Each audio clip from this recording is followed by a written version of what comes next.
what we're looking at now is forms. So we signed into our account, and what we want to do then is go to testing and then select forms. Forms are the way that we're going to capture information. So this is how we link our database or our contacts into or from our website. So the forms is rather interesting to work with. What we've got here, and let's just select the contacts because that's a great place to start. This is your database. Your database has a variety of properties. So as you can see down the left-hand side is the contact properties. Your properties can be categorized to various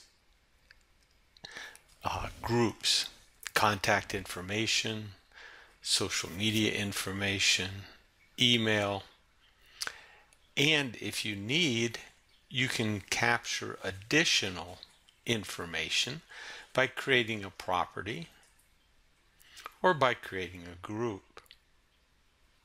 So for example, I might want to create a group called ISM classes. And I now have a group called ISM classes. I can say, for example, another property, and we're going to label this property is ISM 5994. In the description is did you take ISM 5994? And we can begin to have it a yes/no answer. Or better yet, let's do a semester ISM 5994 taken. So we're building a contact property to determine which semester, and we want to put that into the ISM classes as our group, and we can have multiple types of collection. So single line, multi-line, drop down, radio button, check boxes, or on off. Let's work with the multi-line. Do we want it used in forms? Yes. Or better yet, drop down select. So I want drop down select. And the label will be winter 2015, and we'll do fall 2016, and let's also do fall 2014 and winter 2014. So you get the idea, is that you can build various options that you wish. There's also presets if you wanted to use the presets, but I didn't. So we'll now save it. And we've now created a property that we can use in our data collection, and it would be here in this group called ISM classes. As you go through, you can look through the others like contact information. Notice first name, last name, email. So hopefully what you're seeing is the database is rich enough so that you can create whatever fields you wish, categorize them how you feel.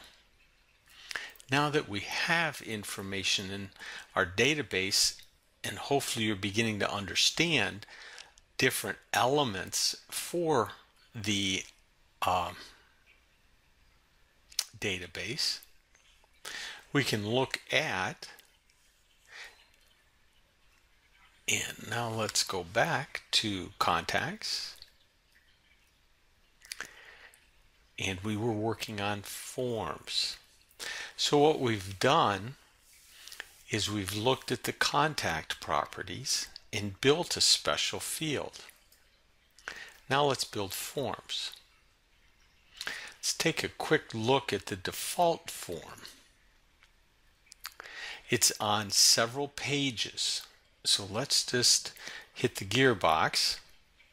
We could edit it, delete it, or clone it. We could select the form itself, or we could select to see where the form is used. Let's start there. The form's used on the home page. Here on the home page,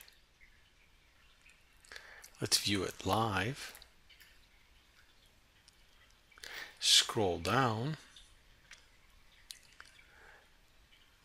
Scroll down. And you see the form. First name, last name, email. So that's the information being collected. Notice no title.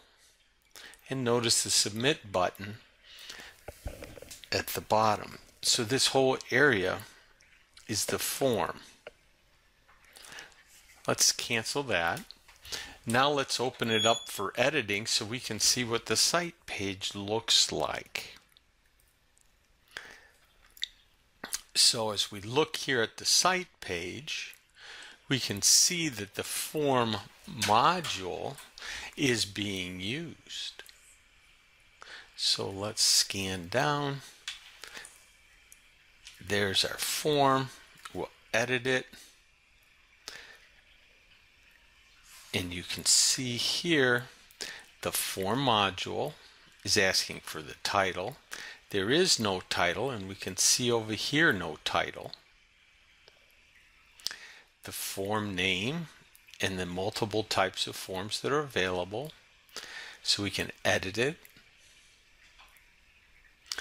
Notice we're going to be getting into where does it go next, but not yet. So keep in mind what we're doing. We have data we're updating in our database.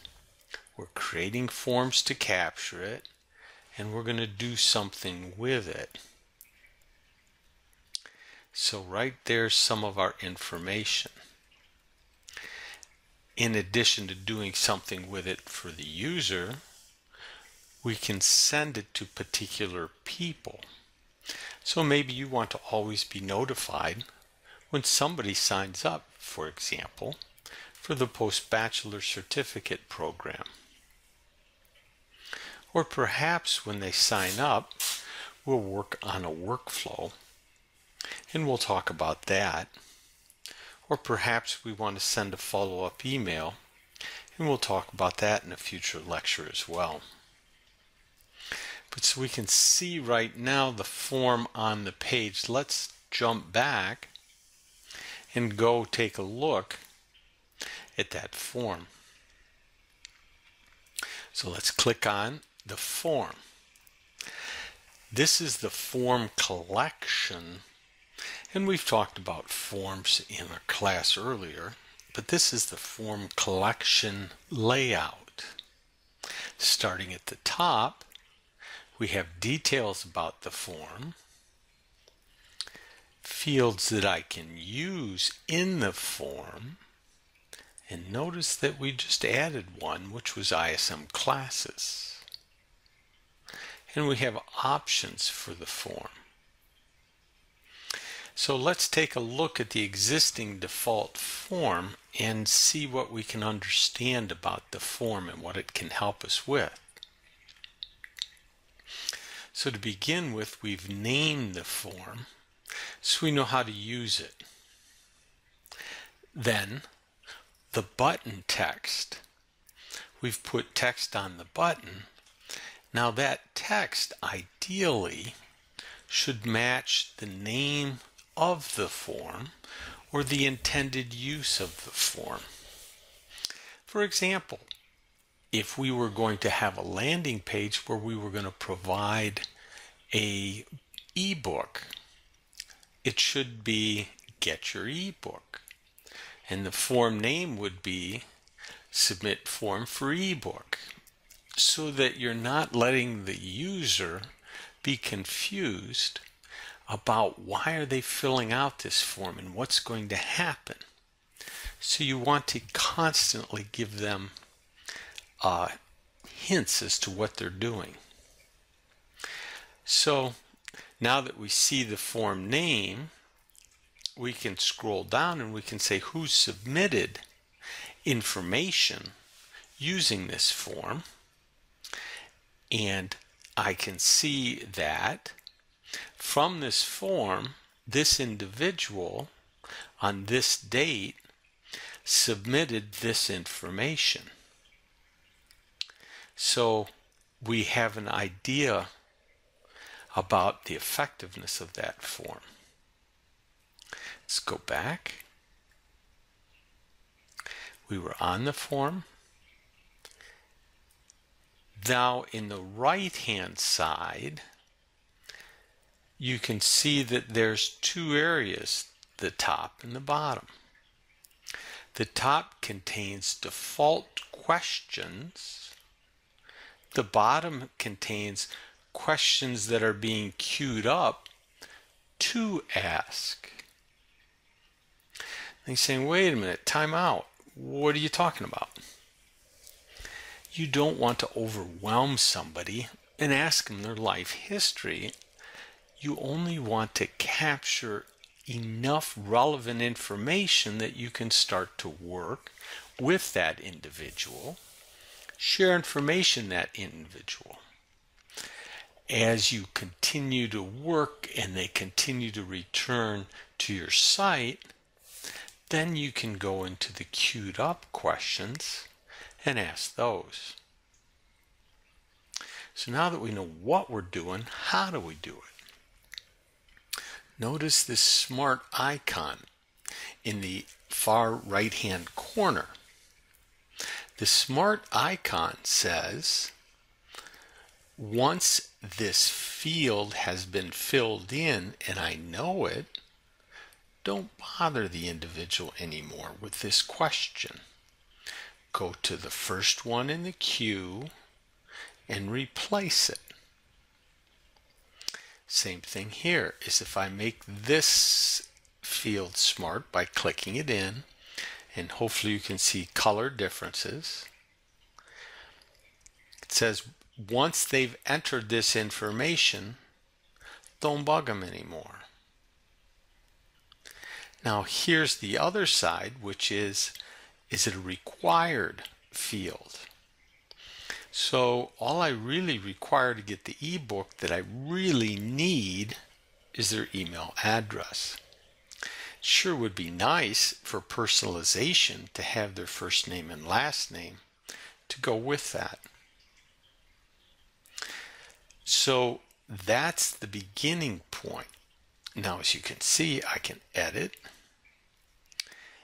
first name, and I can do things like put in a default value, put in some help text, perhaps a placeholder, or a label.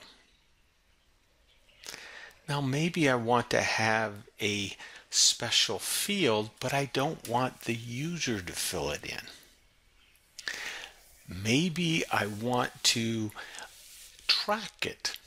Now this is, I'll make this up and say, we're having an advertising campaign and I want students to sign up for the student association. So I'm going to make a hidden field, and if they give me their name during this advertising time frame, I'm going to send them a special thank you from the president of the student organization. Well, that's a structured workflow thought process.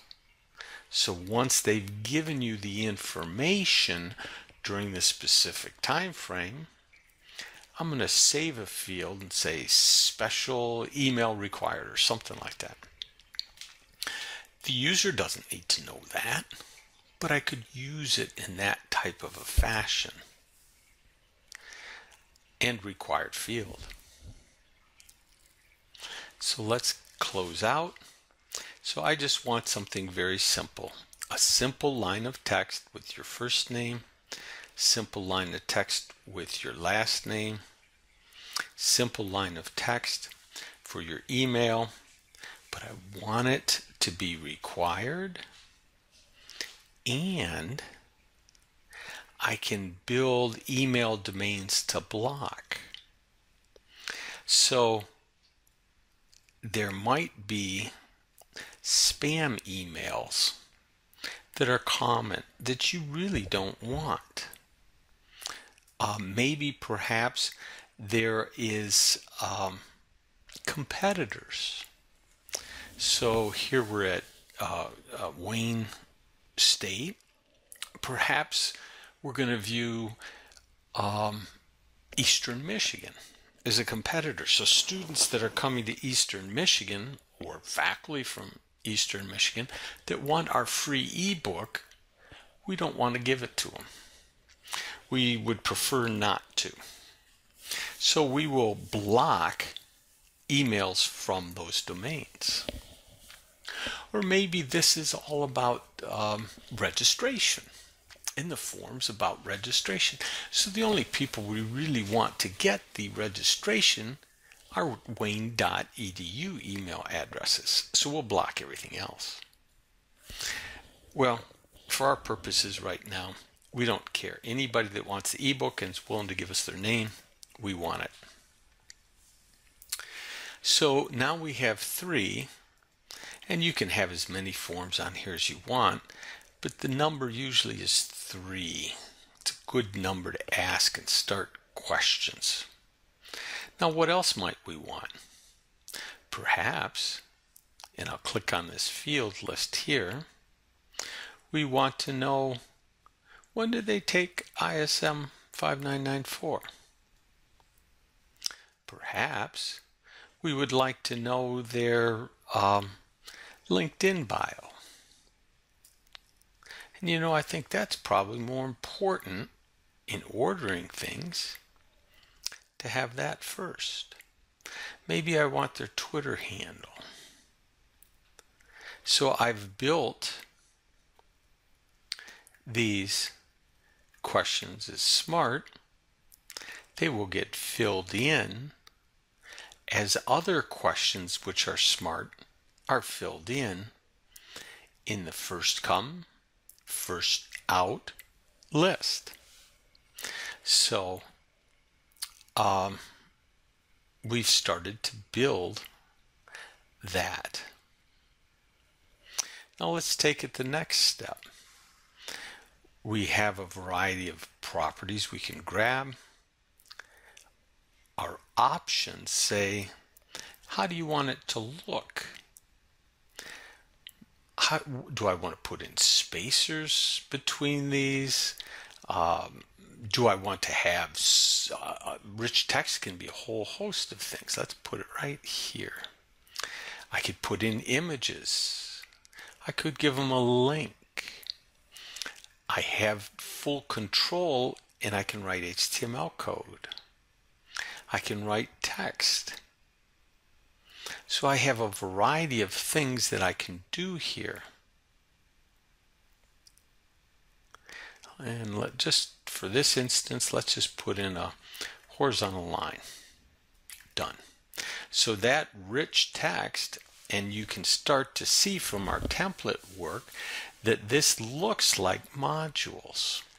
There's a field module, and in the same grouping is the rich text, which is right above that. Notice also, perhaps, and let's see if I can do it here. No, I could split this up. Maybe I want first name and last name on the same field. As we go down then on our options, you can see error message. What language do you want the error message to come out in? And you say, wait a minute, how will I know?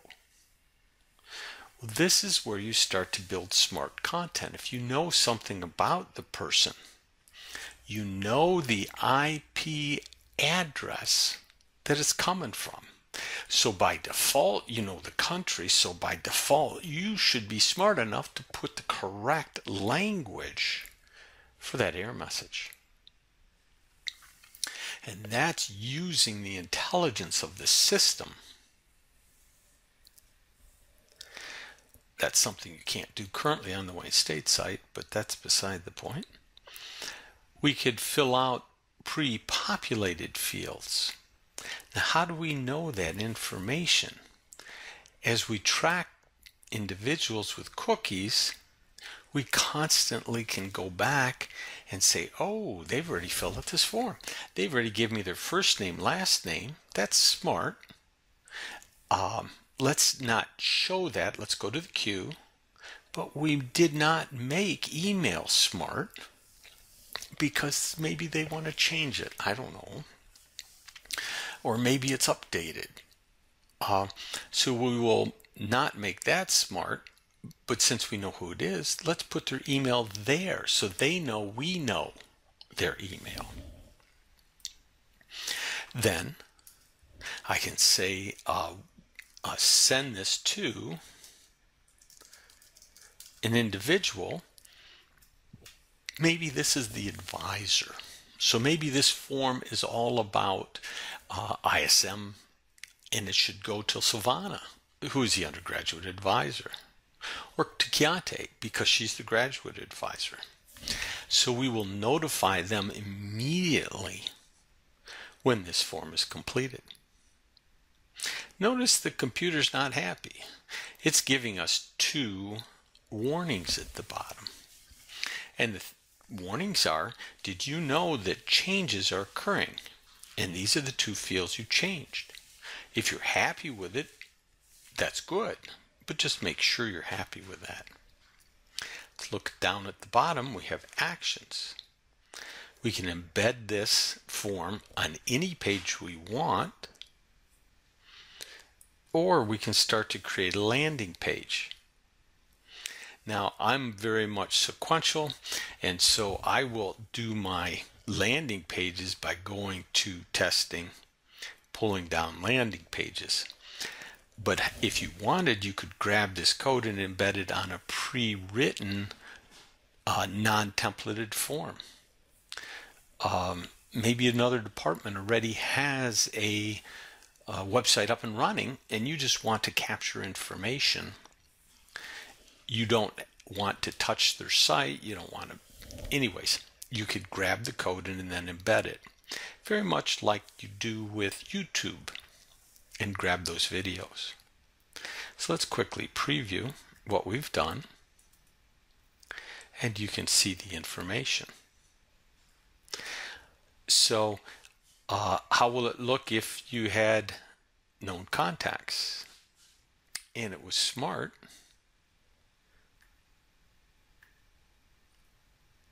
That's how it would be filled out. So let's back up. Oops, I hope I didn't mess up, and I think I did, and I did. But you start to see the idea. Now let me quickly do the updating.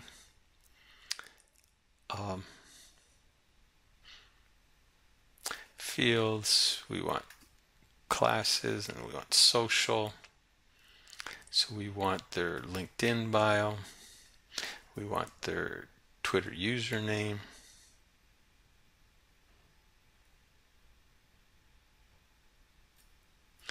I want those in reverse order. I want their class.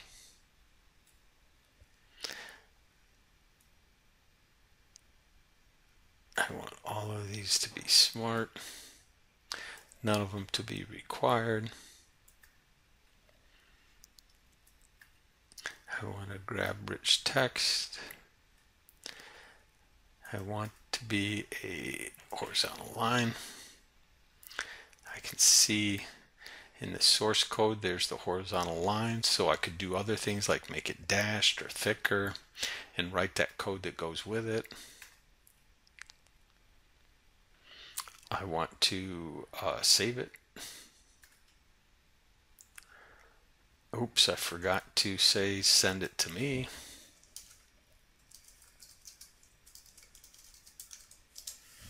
Save it, preview it. Here's the queued questions. I can see that they're smart. So if I put in first name, did you notice that I said the default question first name, which was smart? I said I knew it. See, I clicked, there's the first three, first name, last name, email. Since I knew first name, it took it off. Since I knew last name, it took it off. And then I have Twitter. And you know what? It looks better to me is if we would go back to our form and move the rich text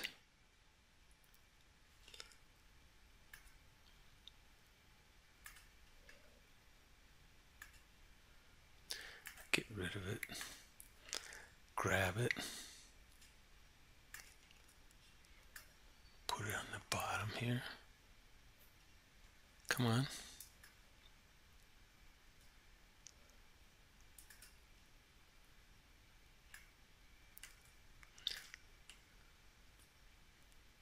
It's not letting me do it. I will try again.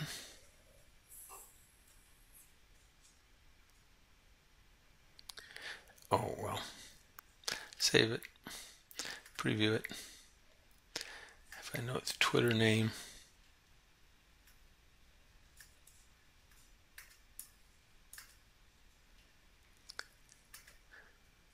Fall 15. Excellent. So save the form.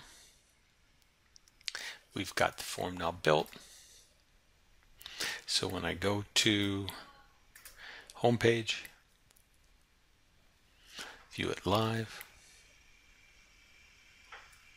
scan down to the bottom, you can see that the form has now changed because I was already in the database and we said make the field smart, so it put in different fields to capture. With that, that's forms.